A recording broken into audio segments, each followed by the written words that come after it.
a beautiful sunny day and this is a trash to treasure video.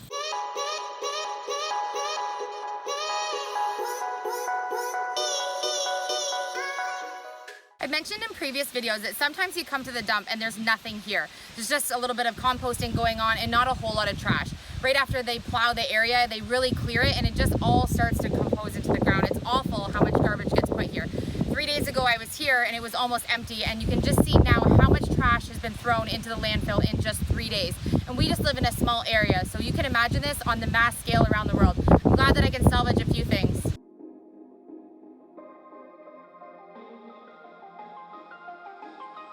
I do only get to take a few things home with me because, of course, I can't take all this home with me and save it from being in the landfill. But I hope that my videos would inspire other people to hesitate before they throw something away that's just gonna sit in a landfill that maybe other people might be able to use.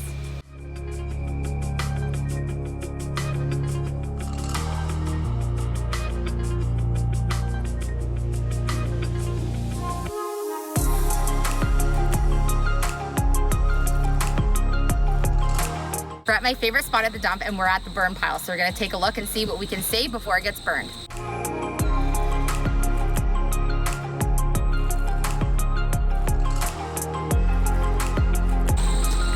I'm hot, let's go get some cold drinks.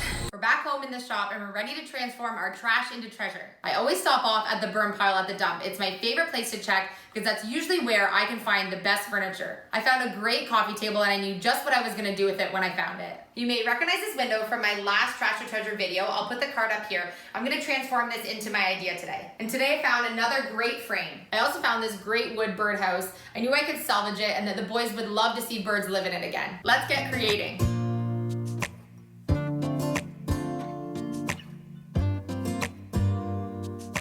I'm going to lightly scuff sand all of the surfaces before I paint with my white paint.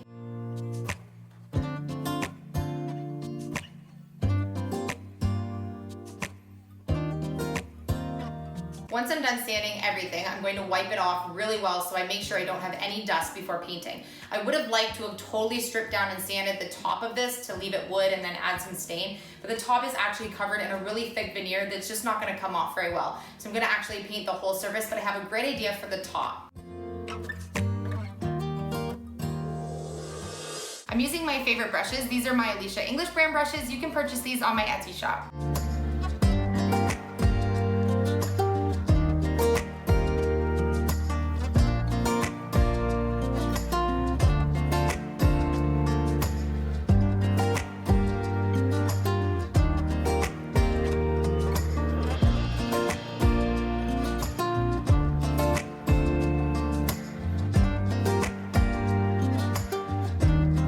Now that I have my table painted all white, I've done a few coats on the whole piece. I didn't worry too much if the top was perfect because I'm going to do a pattern on the top. If you see my videos, you know that I love buffalo plaid. So we're going to do a gray and white scale buffalo plaid on the top of this table. I've created 4 colors to use for the top of the plaid. If you want to follow the mixing paint and how to buffalo plaid instructions, you can follow the card up here and watch my buffalo plaid tutorial. It's super easy to do, don't be intimidated, and it's so rewarding at the end. I have 4 colors. My base color number 1 is white, which we've already done, so we don't need that.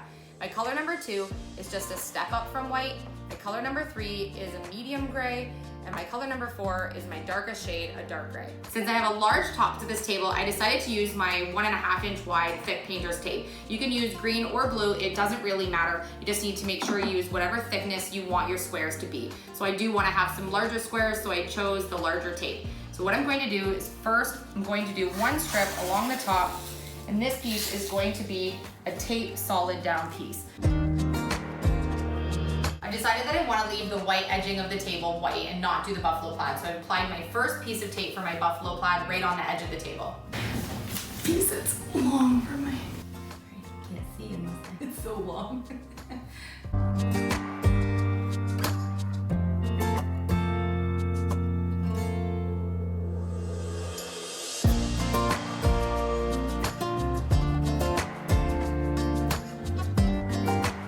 Using my lightest shade of gray to do my first strips using my sponge.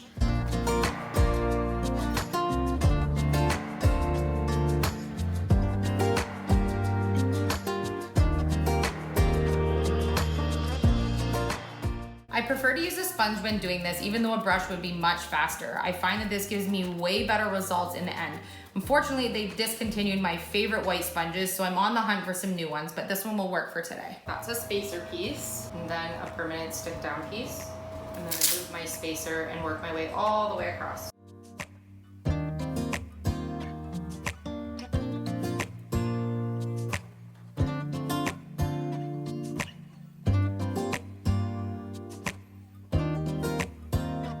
I'm now sponging with my color number 3, which is my medium gray.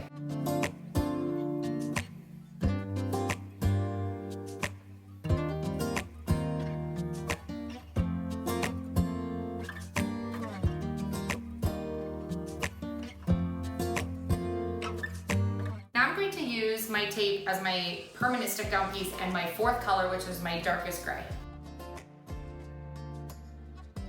Now I'm using my darkest gray to do my final step, then the big reveal.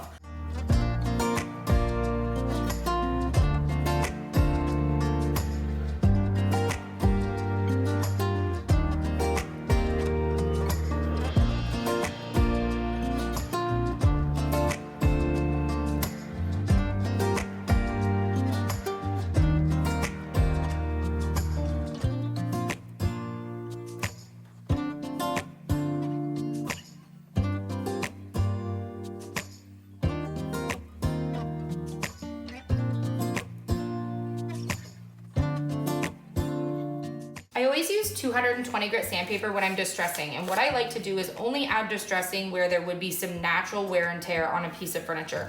I don't like to take sections or chunks out like you might see in some really distressed furniture, but I like to just think about like corners or where you might grab for a handle or where like someone's foot or something might rub.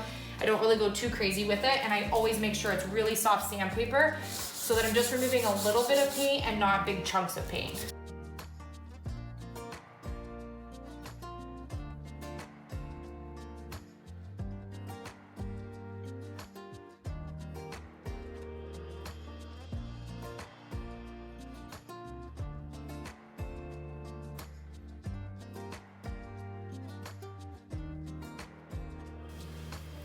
So my decision to decide whether or not I'm going to distress or not distress a piece of furniture, there's a lot of things that come into play.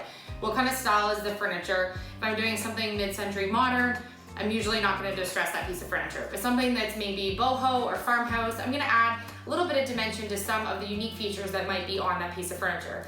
My other factor is if it's for myself or for a client, or if I'm using it to resell, I'm gonna take all those into consideration of what the final look is going to be. I like that distressing can bring some dimension to a piece of furniture, but I also like to leave things just the way they are if they're the shape and not the style that needs to have a little bit of an aged look to them. Since I knew I wanted this to be the Buffalo Farmhouse Plaid, I knew that right away I was going to add a little bit of distressing to this piece. I'm going to use this frame. I sanded it really well, and I really like all the layers of the original story that this window maybe had.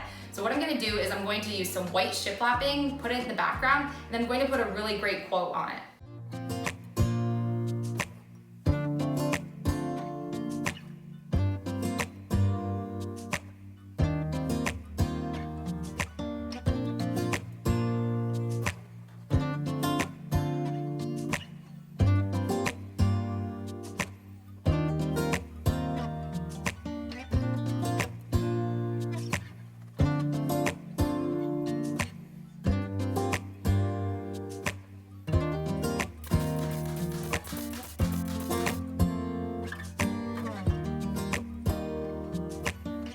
You want to make sure that you use several coats of the chalkboard paint. That way you'll have a really durable chalkboard surface to use for years to come. I've created a design that I want to use for the sign that I made with the white shiplap. Because I want to make it 24 by 26, I know that I need to piece my stencil together. So I'm going to separate my design into 3 different shapes and then hit cut. Here's how I've divided it into 3 different shapes, and then I'm going to hit it send to cut.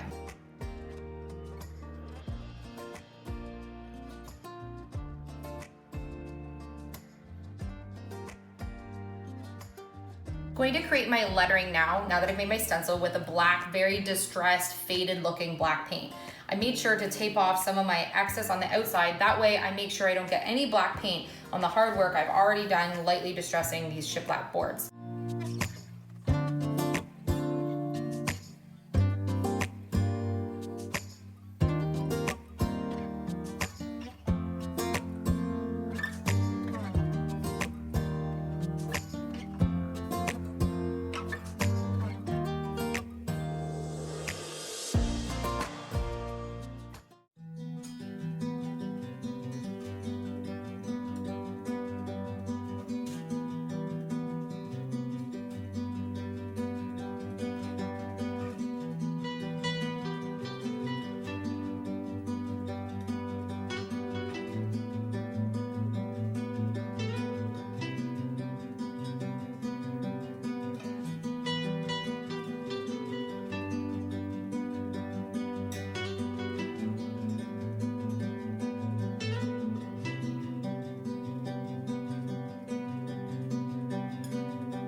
I'm really happy with how my trash turned into treasure. That outdated coffee table is now the perfect bench or updated farmhouse coffee table. The fresh white paint job with the gray scale buffalo plaid really gave it a pop of color without being too much. It could match pretty much anything in anyone's decor. I chose to use the grayscale because I knew it would match any color in anyone's home. As I mentioned earlier in the video, I love finding old wood windows, and it's even better if there's something unique about them, like this arch, for example. It's turned into the perfect fall shiplap sign. It is so gorgeous. I hope the camera can really capture how beautiful this piece really is. I love to layer things like signs, old windows, and chalkboards, and so this was the perfect size to layer with my gorgeous sign. I was thinking about adding a fall bucket list on it, so let me know in the comment section what you want to make sure you do this fall. Thanks so much for everyone's patience this week while we tackled a back to school head cold that hit our whole house.